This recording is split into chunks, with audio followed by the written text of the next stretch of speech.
we have Senator Malcolm Roberts, a great Australian, a man who I believe is one of the best orators I've ever heard. And I'm going to open up the floor to Senator Malcolm. Senator Malcolm, thanks for being on today. Thank you very much for the invitation, Pat, and it's wonderful to be here. We've got a great audience, Senator, and thank you for some incredible speeches that have really touched the nation. They've gone viral all over the country, if not all over the world. Senator, where does this passion come from, this passion you have for our nation? It's all about freedom, Pat. I noticed it as a kid, and I also noticed it one day when I was leaving a mine that I'd helped turn around. I was the mine manager, and we turned it around from being very industrially troubled. And I was walking to my car late one evening, and I thought, why am I feeling so happy? And it's not the record production of coal coming out of the mine and the mine being profitable. It's something else. And I realized what it was that before I arrived, people used to come there and have a stop work meeting every night on evening shift. They were out of touch. And within 6 months, that all stopped. And people just came to work and went home and produced really well. And they were making good money, and the mine was making good money. And I realized it was setting people free. I really am intensely disliking of people who want to control others, who want to suppress others. There's nothing that gives me more satisfaction than seeing someone blossom, whether it's a 20-year-old or a 60-year-old or an 80-year-old, someone who blossoms and realizes their full potential. I just love to see that potential opportunity for people, and then people taking that up, and away they go, and they do things that they'd never thought they could do before. And, it doesn't matter whether it's a mine that's being turned around or a country or a community. This nation needs to be turned around. And two of us in the Senate can achieve quite a bit, but we're just starting. I love to set people free. This country is in chains, and I'm not talking about just the last 18 months. I'm talking about the last 7 decades. It's been in chains, and we've got to get people out of the slavery.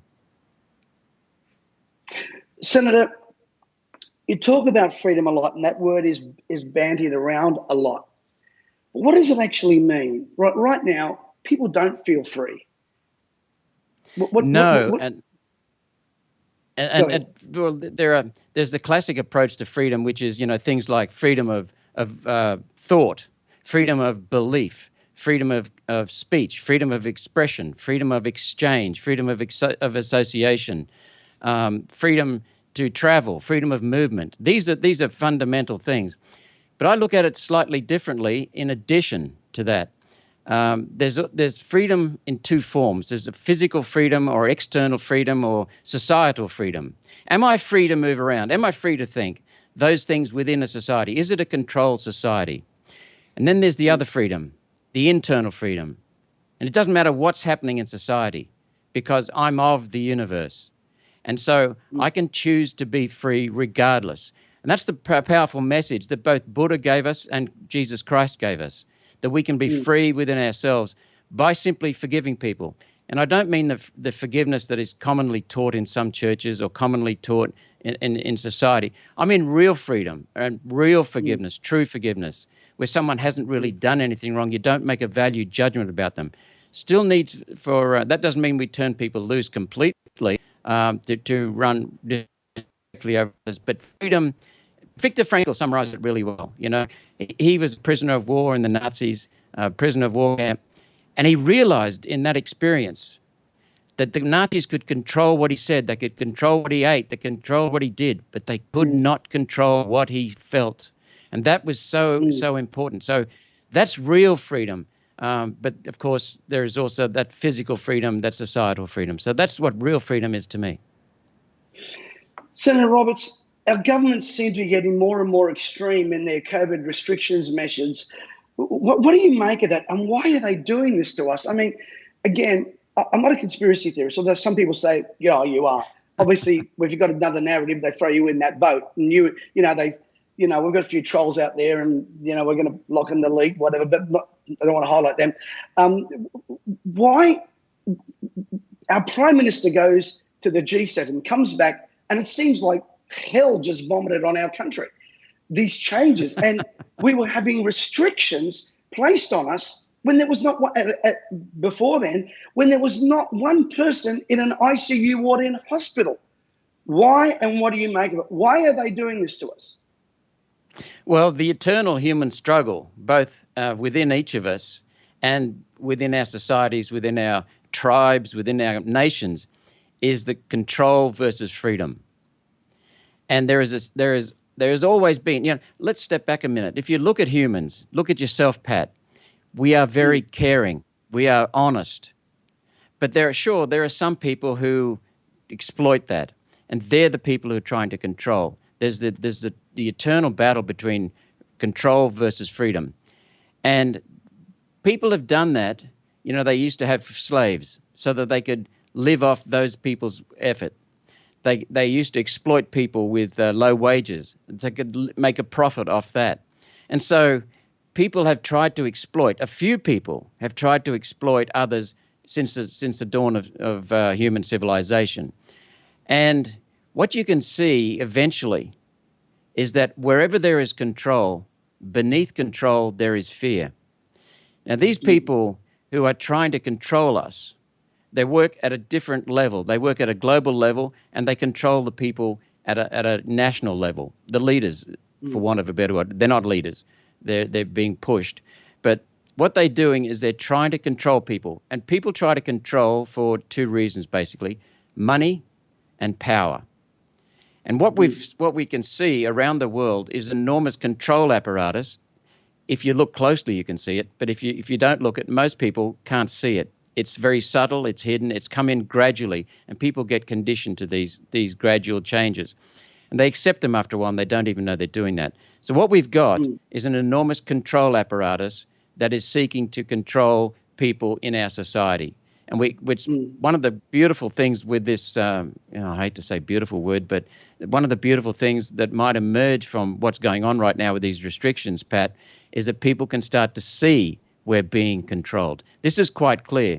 And what's more, because the leadership has been so poor, and I would even say corrupt, dishonest, incompetent, people can see that there's no rhyme or reason to it. I mean, state governments are contradicting themselves within their own states within a matter of days. They are. They're contradicting each other across the country between states. They're contradicting the federal government with the state governments. People can see that they're not being served by parliaments. They're being enslaved by parliaments. And that's what's really coming out of this. And people are starting to wake up and see this. Do you know, Senator, this morning I turned on the news, the horror show, and Dictator Dan, and Dictator Dan and Kerry Cant, that's what I call them, I'm sorry, I'm a Bankstown boy, but Dictator Dan today gave the people of Melbourne freedoms to go have a glass of alcohol in the park, what's this, without your mask. That doesn't make sense to me. You've got health officials in this country that Jeanette Young says, I don't want anyone under 16 doing this because I don't want to risk and then you got the other one, another state going, I'll give you a free for all. The people can see the inconsistencies of these bureaucrats and always quoting science, and I've got to be very careful because I don't want to be shut down here today. I find that, yeah, I've got to be careful of that one. But I find that they forget that people have got television, social media, and they listen. We are not stupid. We are intelligent people. But it seems that we're losing sight of a democratic government. And what should we expect from a democratic government even after 18 months of this hideous, well, I call it, or pandemic, let's call it COVID, whatever you want to call it, but this hideousness, what can we expect from or what should we expect from a democratic government? Well, I don't call it a pandemic. It's not a pandemic. There is concern about the virus, no doubt, and it is killing some people. Correct. But it's not much more severe than many past flus. It's just been beaten up incredibly. We still have to take precautions. I'm not saying we don't, but it's not what it's made out to be. It's been exaggerated out of all proportion to drive control. Because one of the things that people are very vulnerable to is fear. And what you'll see from Anastasia Palaszczuk and Scott Morrison is enormous fear in our state being driven by these two people and their apparatus. You'll see the same in New South Wales and Victoria. But, Pat, there's a simple test.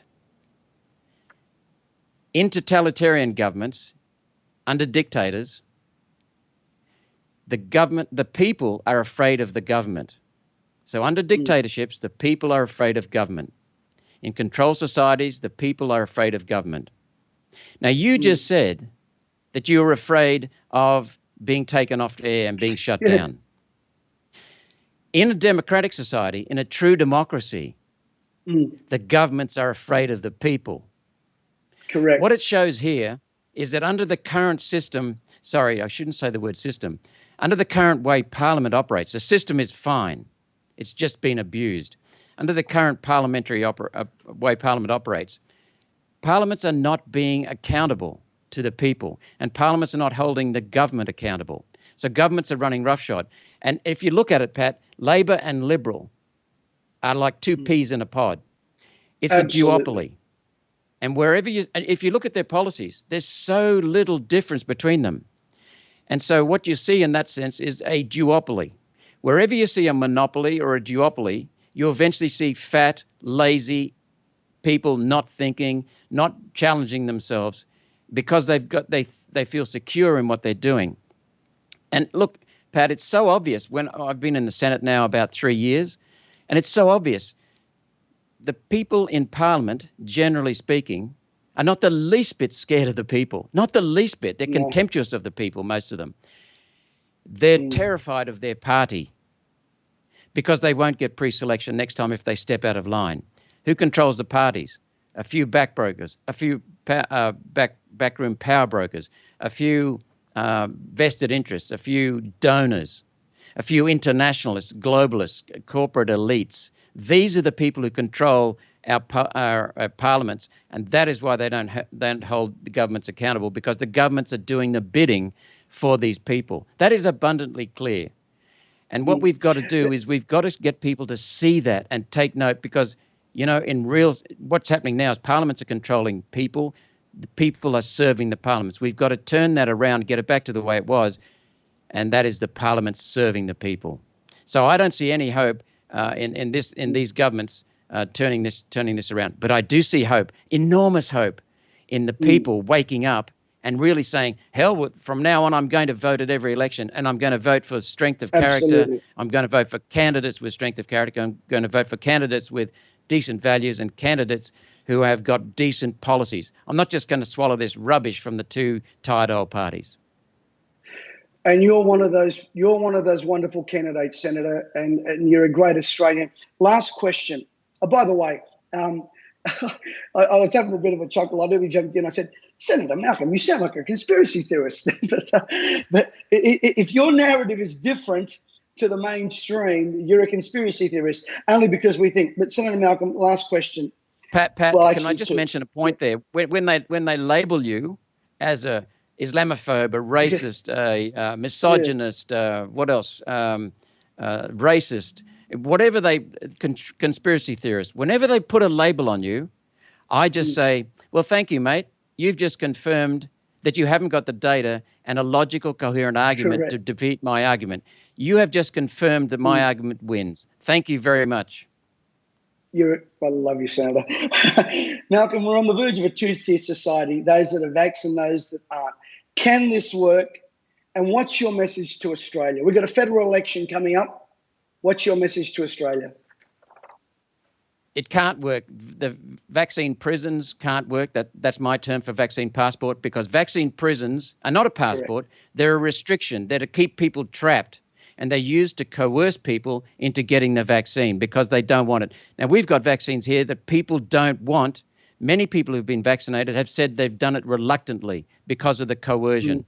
So the vaccine passports, vaccine prisons cannot work. A two-tiered society cannot work. A two-tiered society is exactly what propagandists do. And I was listening to, I've forgotten his name, Piers Robinson from the UK. He said this, and he's been a student of propaganda techniques for decades now, one of the world's experts. He said that we are under enormous propaganda. It's the biggest propaganda operation he's ever seen.